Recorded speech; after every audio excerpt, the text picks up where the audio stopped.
할렐루야. 오늘 우리 예수님께서 탄생하신 거룩한 날입니다. 옆 사람들에게 인사합시다. 메리 크리스마스. 메리 크리스마스. 오늘은 우리 예수님께서 탄생하신 날을 기념하기 위한 성탄절입니다. 오늘이 바로 예수님의 생신입니다. 우리가 예수님의 생일상을 차려드려야 하는데 우리 믿음의 사람들은 무엇으로 생일상을 차려드려야 하는지 아십니까? 우리 주님께서 가장 기뻐하시는 생일상은 사람들이 눈에 보이는 케이크를 커팅하고 촛불을 끄고 이런 것들을 주님은 원치 않습니다. 우리 예수님께서 탄생하신 날에 주님이 가장 기뻐하시는 생일상은 성도들이 드리는 예배가 주님이 가장 기뻐하시는 생일상이요 생일잔치가 되는 것입니다. 지금 우리는 하나님 앞에 드려지는 예배를 통하여 하나님의 거룩한 생일상을 차려드리는 겁니다. 우리는 예수님의 탄생의 의미에 대해서 다시 한번 마음속에 재점검을 해봐야 돼요. 오늘 본문에 하나님께서 우리를 사랑하시되 그 사랑을 마음으로만 끝난 것이 아닙니다. 예수님은 삶으로 실천하셨습니다. 예수님께서 삶으로 실천하셨다고 하는 것은 이 땅에 다시 사람의 몸으로 입고 태어나셨다라는 거예요. 이것이 인류에게 주셨던 가장 큰 축복의 사건이라고 말할 수 있는 것입니다. 하나님께서 왜 아기 예수로 탄생한 이 사건이 인류의 가장 큰 축복인가라고 하는 의미를 우리는 생각해 보아야 돼요. 우리 젊은 친구들 그리고 오늘날 이 세대가 성탄절에 대한 의미를 잘못 인식하고 있습니다. 성탄 이브날 밤새도록 젊은이들이 길거리를 돌아다니며 고성방가를 하고 또 맥주집에서 그리고 게임방에서 또 커피숍에서 밤새도록 즐기면서 시간을 보내는 것을 성탄 이브로만 생각하는 사람들이 많습니다.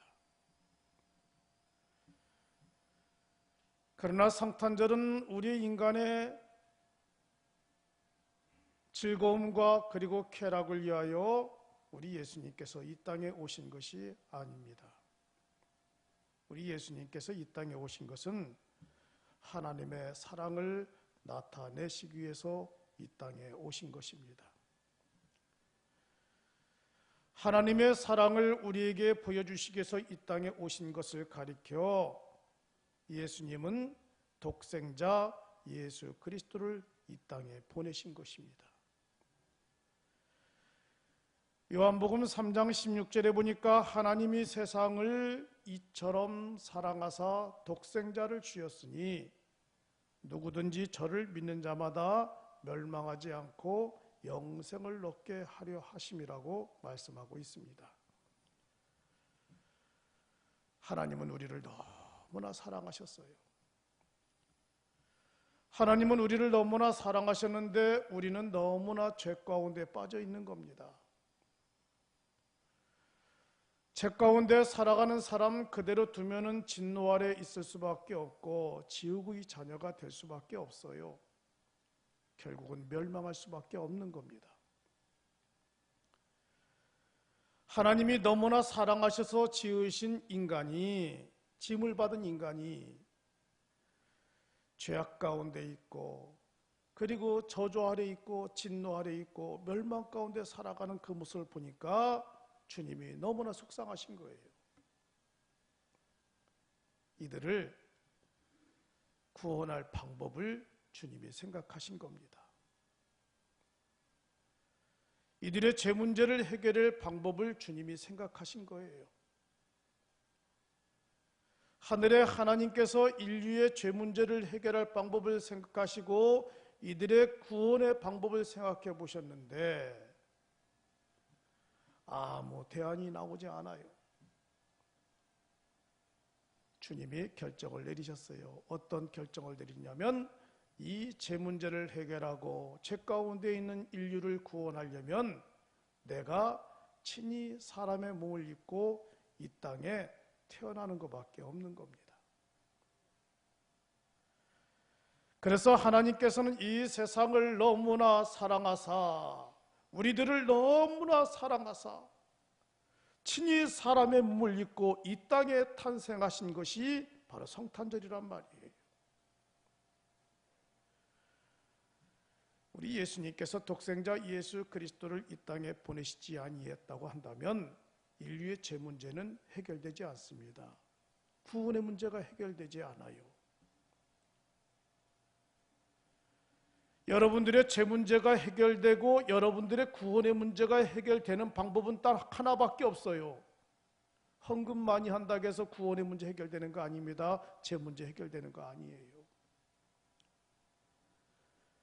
여러분들이 선한 행위를 많이 한다고 해서 죄 문제 해결되는 거 아닙니다. 구원의 문제 해결되는 거 아니에요.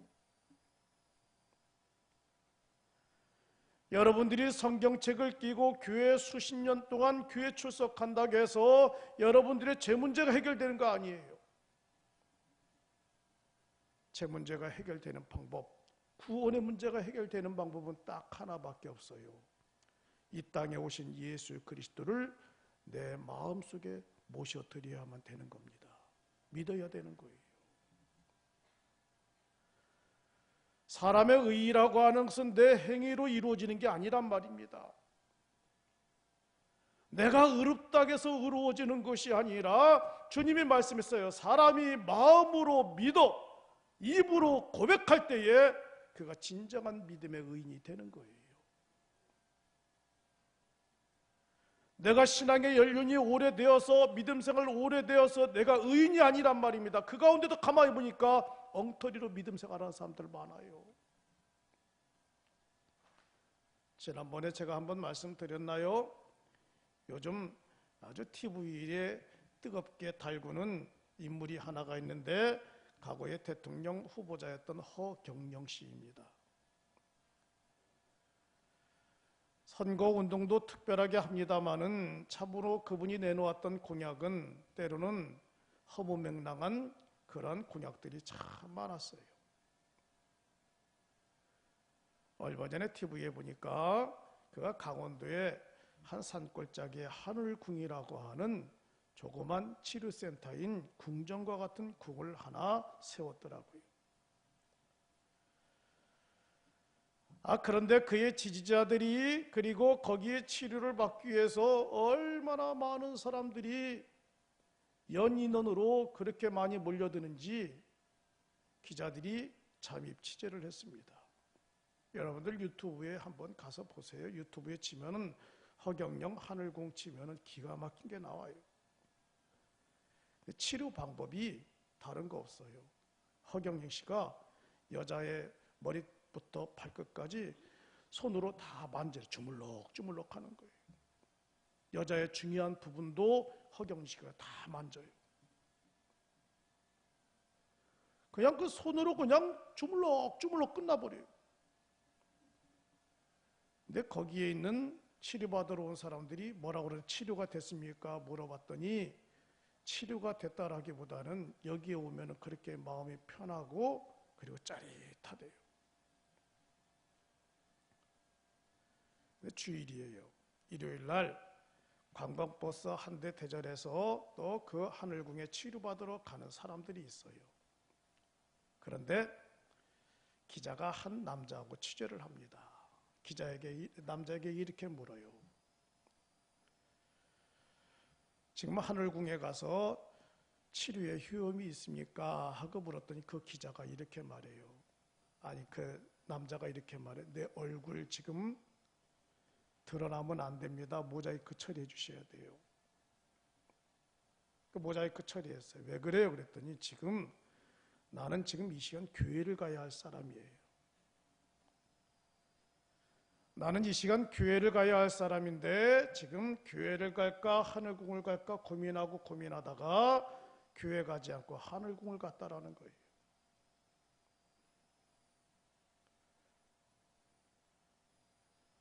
왜 모자이크 처리해달라고 그랬겠어요?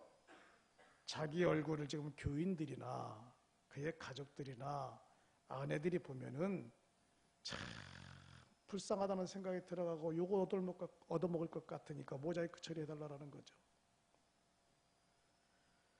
나는 지금 교회 가야 할 사람인데 교회 가지 아니하고 하늘궁으로 가고 있다는 거예요. 이게 바로 오늘날 믿음의 성도들의 현 주소예요. 아이, 나하고는 상관없는 얘기야? 아니에요. 여러분들의 마음속에도 이리 갈까 저리 갈까, 이건 믿을까 저건 믿을까 갈팡질팡하는 그런 마음을 가지고 있다는 거예요. 목사님, 그것은 신앙의 초년생이요, 신앙의 교리가 잘못된 사람들이요, 아직 주님을 알지 못한 사람들이 그러겠지요. 아닙니다. 저는 목회하면서 수많은 성도들을 경험했어요.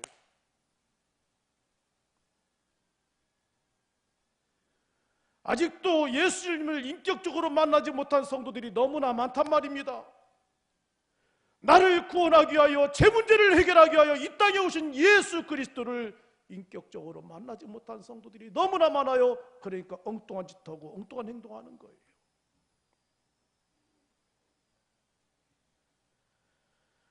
사람이 마음으로 믿어야 됩니다. 로마서 10장 10절의 말씀에 사람이 마음으로 믿어 의에 이르고 입으로 고백하여 구원에 이른다고 그랬어요. 뭘 믿어요?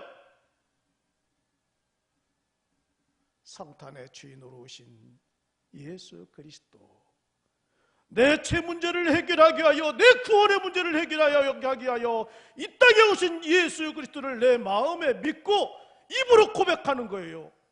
그래야 구원의 역사가 일어나는 거예요. 이게 없으면 수십 년간 믿음 생활해도 여러분들에게는 죄 문제가 해결되지 않을 뿐만 아니라 구원의 문제가 해결되지 않아요. 이러한 사람들을 너무나 사랑하셔서 주님이 사람의 몸을 입고 이 땅에 탄생하신 거예요. 주님은 인류의 사랑을 마음으로만 정하신 것이 아니라 삶의 실천에 옮기셨단 말입니다. 요즘 연말 되니까 감동적인 일들이, 다큐멘터리들이 TV에 많이 방영돼요. 80대 되신 노 부부가 계십니다. 할머니는 일찍이 10년 전부터 알츠하이머병에 걸려서 노인요양원에서 보내요. 알츠하이머병, 일명 치매라고 그러죠. 여러분, 치매에 걸리면은 사람도 알지 못하고 단 한 가지밖에 몰라요. 한 가지밖에. 과거에 자기에게 상처가 되었던 것 한 가지밖에 기억 못해요. 이 할머니는 자녀들도 기억하지 못합니다. 가족들도 기억하지 못합니다. 남편도 기억하지 못해요. 내 할아버지가 매일 할머니가 있는 노인병원에, 요양병원에 가서 할머니 머리도 감겨주고 세수도 시켜주고 옷도 갈아입히고 또 할머니에게 맑은 공기도 마시게 해주고 매일 아침 일찍 노인요양원에 가서 할머니와 함께하고 또 저녁에 늦게 돌아와요.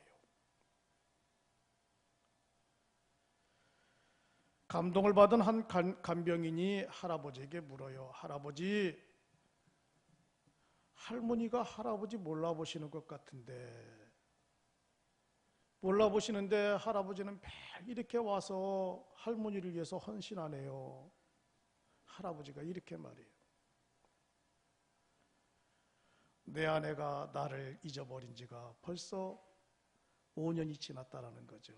치매에 걸려서 할아버지를 기억하지 못한 5년이 지났대요.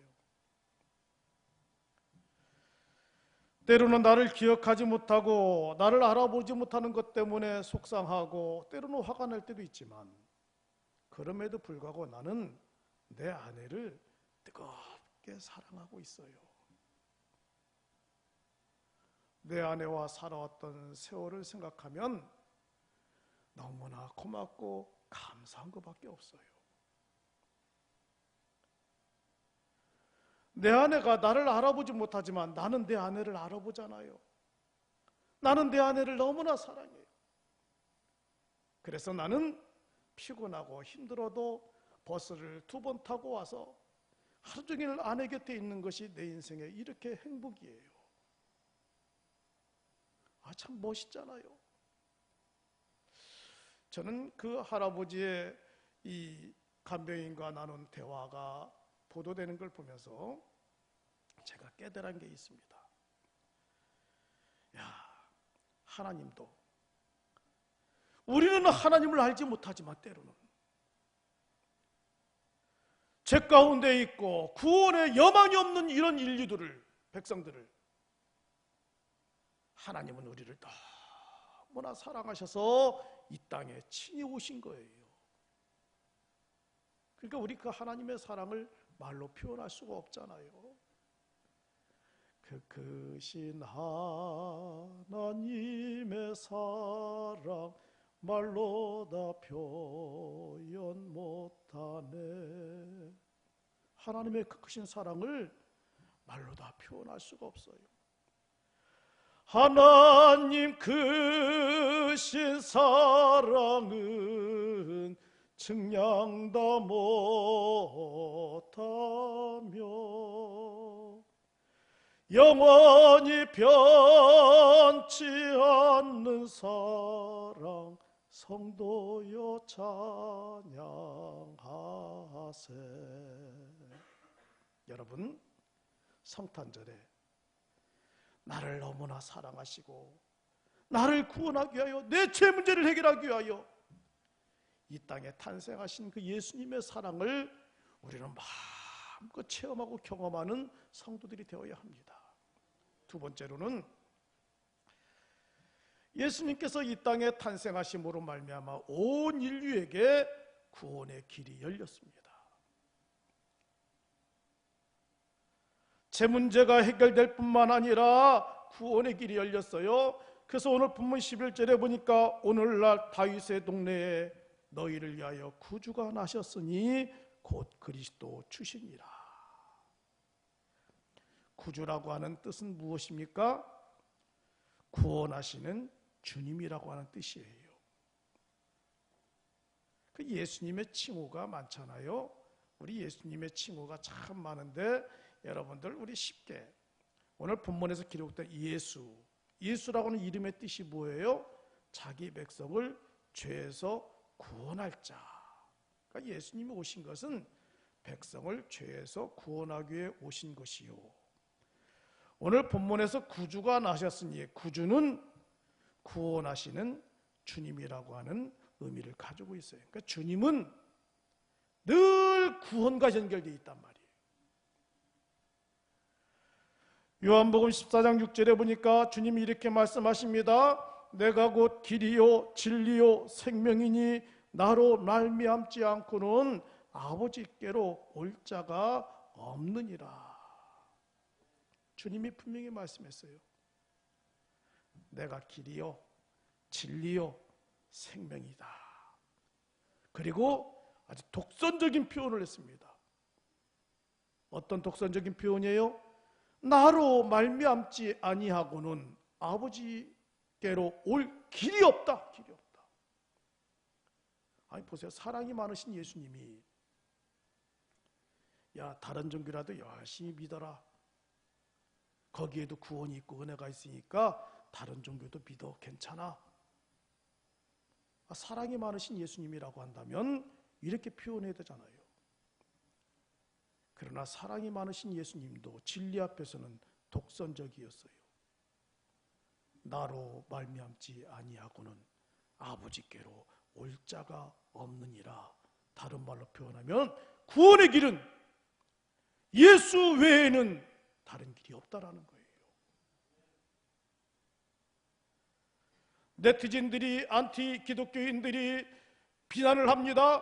저 교회는, 기독교인들은 다 독선적이다, 이기주의다. 타종교를 인정하지 않는다. 타종교도 구원이 있는데 그건 누가 말하는 거예요? 종교 다원론주의자가 말하는 거예요. 범신론주의자들이 말하는 겁니다. 종교 다원론주의자들은 뭡니까? 다른 종교도 다 구원이 있다라는 거예요. 그러나 우리 주님은 다른 사람을 사랑하라, 원수도 사랑하라, 핍박하는 자도 사랑하라, 용서할 것은 계속 용서를 위해 기도하라. 그러나 진리 문제에 대해서는 너무나 독선적이었어요. 절대 양보하지 않았습니다. 예수 외에는 구원의 길이 없다라는 거예요. 성도 여러분, 우리가 사는 길은 어디에 있는지 아십니까? 예수님을 잘 믿어야 돼요. 우리가 복받는 길은 예수님을 잘 믿는 것밖에 없습니다. 다른 길에 복받는 길이 없어요. 잘 되는 길이 없어요. 오래전에 신앙 종교 이단에 빠져 있다가 그것을 빠져나온 성도님이 고백을 하는 거예요. 물었죠. 어쩌다가 그 신앙 종교에 빠져 있었습니까? 하고 물었더니 그분이 이렇게 말하더라고요.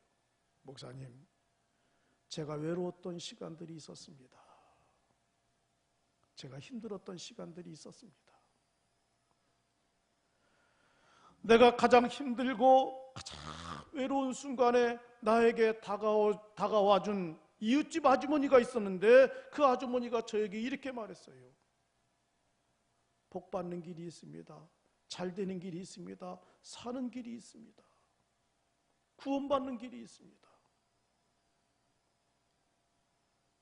외롭고 힘든 시간에 있었는데 그때 이웃집 아주머니가 다가와서 잘 되는 길이 있어, 복받는 길이 있어, 사는 길이 있어, 구원받는 길이 있어 라고 손짓을 내미는데 그때 나는 지푸라기라도 붙잡고 싶은 심정이었습니다. 그래서 그 아주머니에 이끌려 저는 따라갔는데 가서 보니까 처음에는 정말 별천지 같더래요. 사랑도 많고 너무나 가족적이고 거기에 빠져들어갔다라는 거죠. 처음에는 몰랐다는 거죠. 빠져들어가서 그렇게 행복하고 행복했는데 어느 날 내가 정신 차리고 보니 나는 깊은 수렁으로 빠져들어왔다는 걸 깨달은 거예요.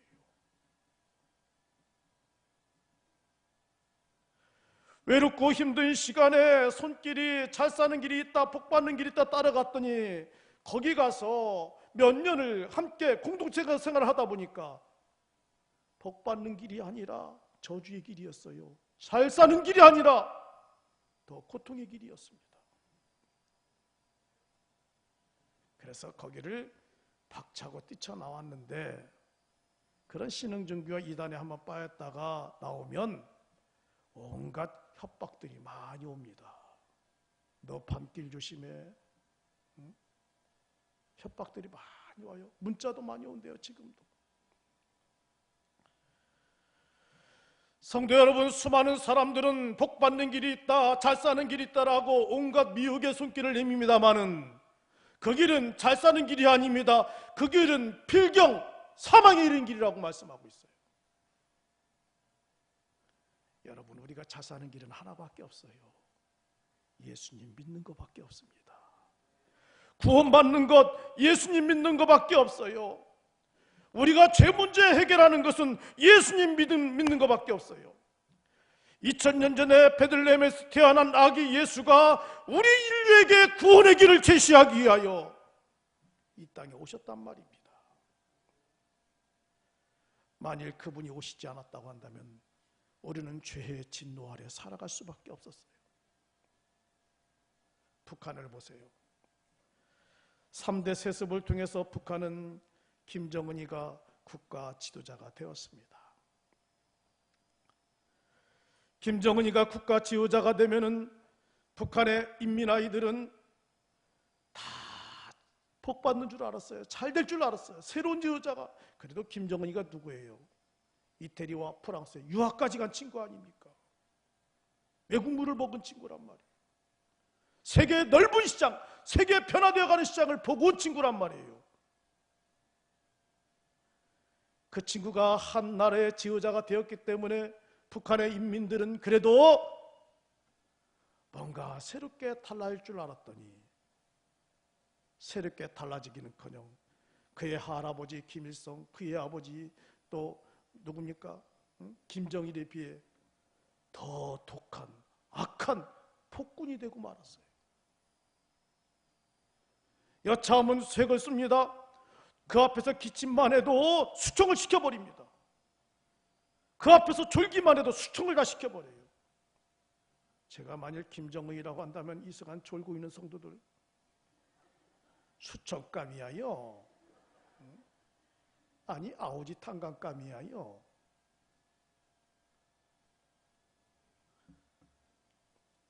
지금 북한은 새로운 지도자가 세워졌지만은 살얼음 판을 걷고 있단 말이에요.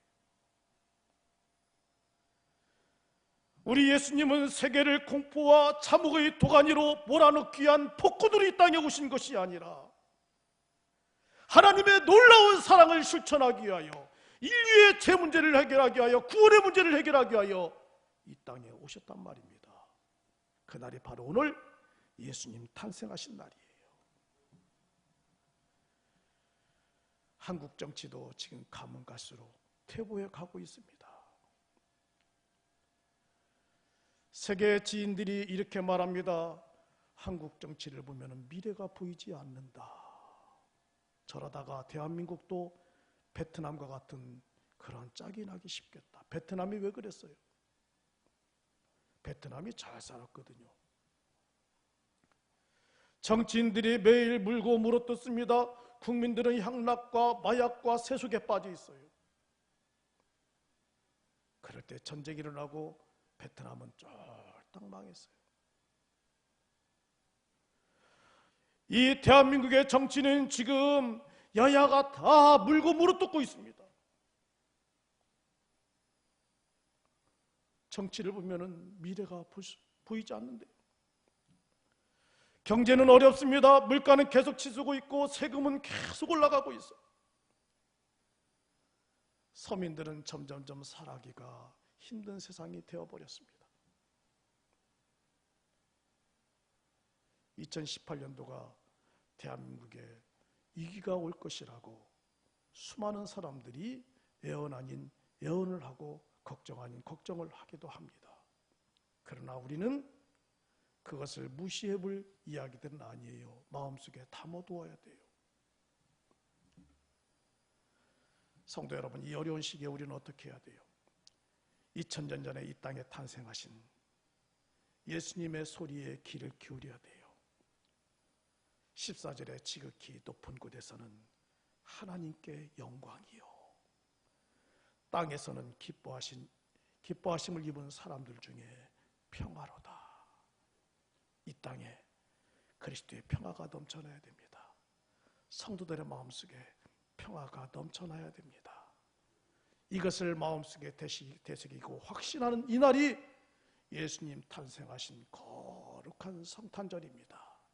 이 성탄절에 여러분들의 가정과 그리고 사업과 자녀와 자손들과 우리 문화교회가 하나님께는 영광이요 이 땅에는 평화가 가득 차고 넘치기를 주의 이름으로 축복합니다.